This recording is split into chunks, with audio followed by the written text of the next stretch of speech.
क्रोमाटोन्स adventure, अप्रैल का अधूरा प्यार। ये कहानी है दो सहेलियों की, नीलम और रानी। नीलम और रानी बहुत ही ज्यादा पक्की सहेलियां थीं। इन दोनों के बीच में आज तक कोई भी नहीं आ सका। बहुत लोगों ने इन दोनों की दोस्ती तोड़ने की बहुत सी कोशिशें की, लेकिन हमेशा नाकाम ही रहे। दोनों को आपस में बहुत ही ज्यादा लगाव था। जो कपड़े रानी को पसंद थे वही कपड़े नीलम को पसंद थे। बचपन से ही इन दोनों की पसंद एक ही है। दोनों की दोस्ती को देख कॉलेज की लड़कियों को बहुत ही ज्यादा चिढ़ थी। एक दिन दोनों कॉलेज से निकलकर अपने घर की तरफ जा रही थी। तभी उन्हें रास्ते पर खड़ी हुई रिया दिखती है। वो दोनों रिया के पास जाते हैं रिया से बात करने के लिए। हेलो रिया, इतने दिन से तुम कॉलेज क्यों नहीं आ रही हो?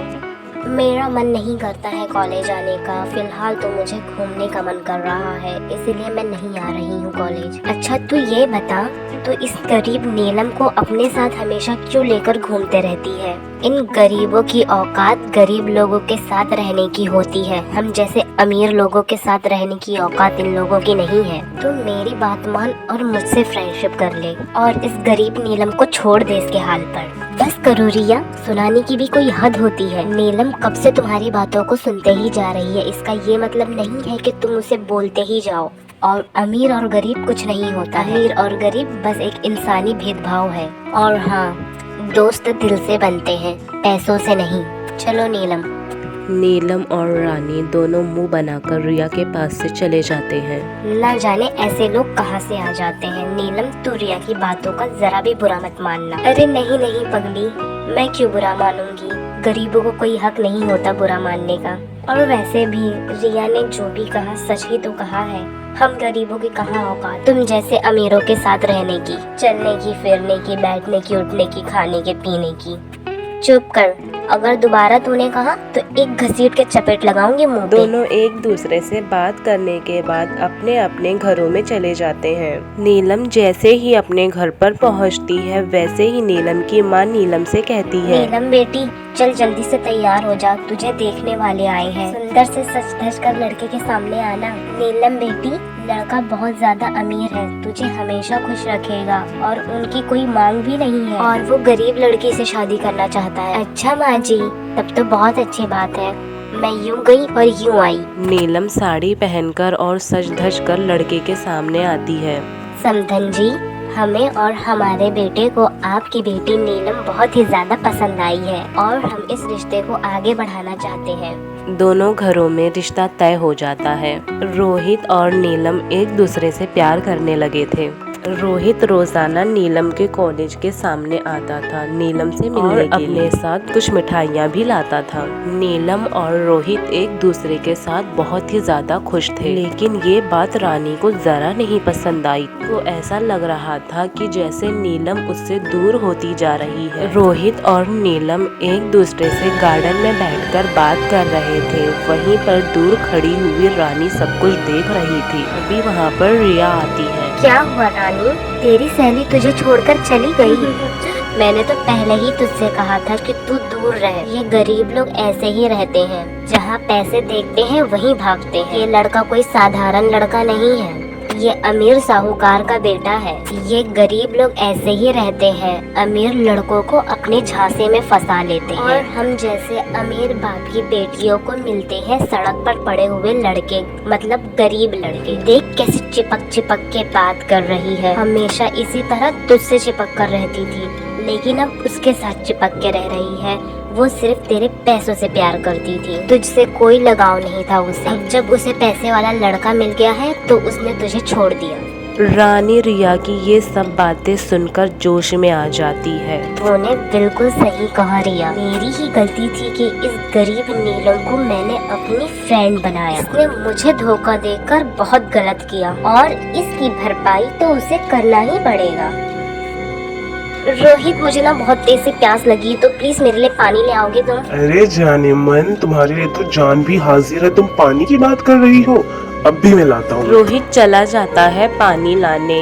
रानी नीलम के अकेलेपन का फायदा उठाती है और नीलम के पास जाती है। ओ रानी, अच्छा वो तो यहीं पे मिल गई। तुझसे तो बात करने का मौका ही नहीं मिलता है। कभी पढ़ाई का टेंशन तो कभी रोहित का टेंशन। रोहित मुझे अकेला छोड़ता ही नहीं है। जैसे मुझे फ्री देखता है आके बात करने लगता है। टेंशन मत ले नीलम, अब नहीं बात करेगा वो।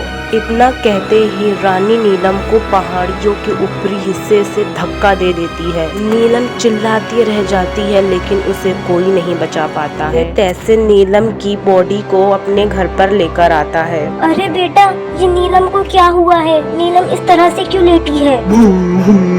नीलम अब इस दुनिया में नहीं रही माँ जी। नीलम हमें छोड़कर चली गई हमेशा हमेशा के लिए।